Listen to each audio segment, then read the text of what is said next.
ऊंचे पेड़ की डाल पर बैठकर चील ने अपनी तेज आवाज में पूरे जंगल को चेतावनी दी।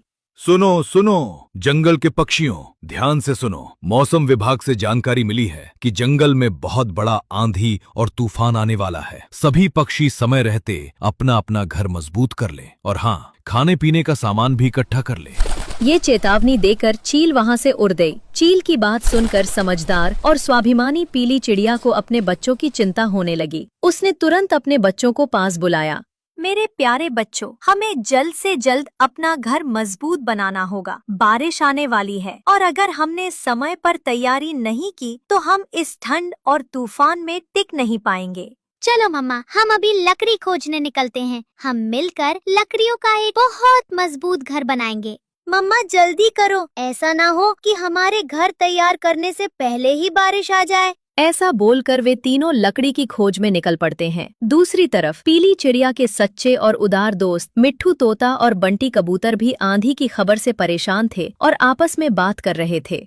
मुझे बहुत डर लग रहा है कि हमारा घर आंधी बारिश में टूट ना जाए। हमें अपने घरों की मरम्मत करनी होगी। हाँ तोते भाई, जल्दी करो। चलो कुछ मजबूत पत्ते और लकड़ियां लाकर अपने घर को ठीक करते हैं। और दूसरी तरफ आलसी और लालची कालू कौआ और उसकी पत्नी मिर्ची कौवी पेड़ पर आराम करते हुए बाकी पक्षियों का मजाक उड़ा रहे थे। अरे मिर्ची, देखो ये बेवकूफ पक्षी उस खबरी लाल चील की बातों में आकर अपना अपना घर बनाने में जुट गए हैं। कोई आंधी बारिश नहीं आने वाली। हाँ कालू जी, बस हम रात होने का इंतजार करते हैं कि रात आ जाए और हम दूसरों के घरों से चोरी करने निकल जाएं। उधर चिड़िया और उसके बच्चों ने मेहनत करके एक बहुत मजबूत लकड़ी का घर बना लिया। नया और सुंदर घर देखकर बच्चे बेहद खुश हुए। वाह मम्मा, कितना मजबूत और सुंदर सा घर बन गया है। अब हमें घर की कोई चिंता नहीं। मम्मा, अब हमारा घर तो बनकर तैयार हो चुका है। क्यों ना हम बारिश आने के पहले ही दाना इकट्ठा कर ले? हाँ मेरे बेटे, आपने बिल्कुल सही बात की है। अब तो घर की चिंता नहीं है। चलो मेरे बच्चे, दाना की खोज में निकल पड़ते हैं। ऐसा बोलकर तीनों दाने की खोज में निकल पड़ते हैं। चिड़िया और उसके बच्चे इधर उधर दाना खोज रहे थे कि तभी लीली को रास्ते में एक चिड़िया दिखाई पड़ती है जो आंखें बंद करके जमीन पर पड़ी थी। वो असल में एक जादुई बुलबुल थी जो पीली चिड़िया की परीक्षा ले रही थी। छोटी चिड़िया, पानी मुझे दे दो, पानी पिलाओ, मैं प्यास से मर रही हूँ।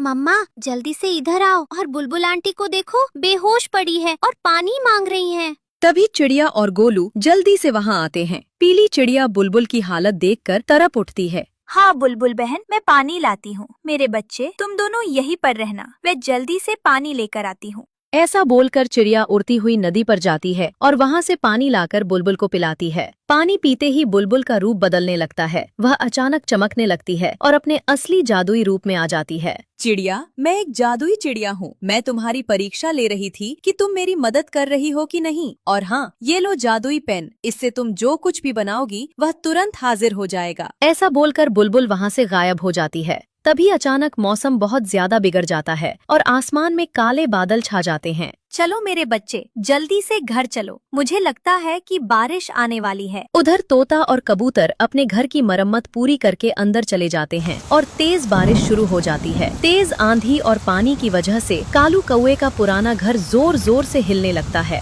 अरे मिर्ची कौवी, मेरा घर तो हिल रहा है। मुझे लगता है कि घर टूटने वाला है। अरे कालू, हम रात का इंतजार कर रहे थे कि अनाज चुराएंगे, लेकिन इस आंधी और बारिश में हम भोजन कैसे चुराएंगे और कहाँ रहेंगे? अरे चोरी छोड़ो, पहले अपनी जान बचाओ।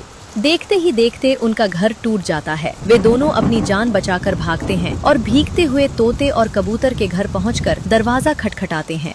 अरे मोटी चोंच वाले तोते और गंदी आंख वाले कबूतर, दरवाजा खोलो, हम बारिश में भीग रहे हैं। अरे दुष्ट कौवे, इस घर पर तुम्हारा कोई हक नहीं है। चले जाओ यहाँ से। तुम दोनों चोर हो, यहाँ ठहरने नहीं देंगे। चोरी करके भाग जाओगे, हम तुम्हें इस घर पर आने नहीं देंगे। चले जाओ यहाँ से।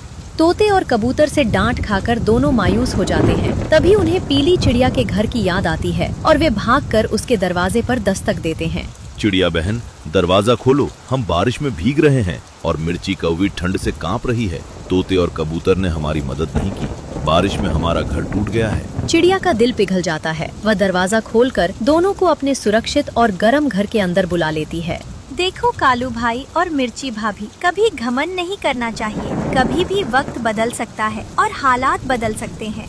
पीली चिड़िया के घर के अंदर लीली और गोलू जादुई पेन से सफेद कागज पर सेब बना रहे थे और वह सेब सचमुच बाहर आ रहे थे। सब ने मिलकर मजे से सेब खाए। कालू और मिर्ची को अपनी गलती का बहुत पछतावा हुआ। मुझे माफ कर दो चिड़िया बहन, मुझे अपने किए पर बहुत पछतावा है। मुझे भी माफ कर दो, हम दोनों बहक गए थे।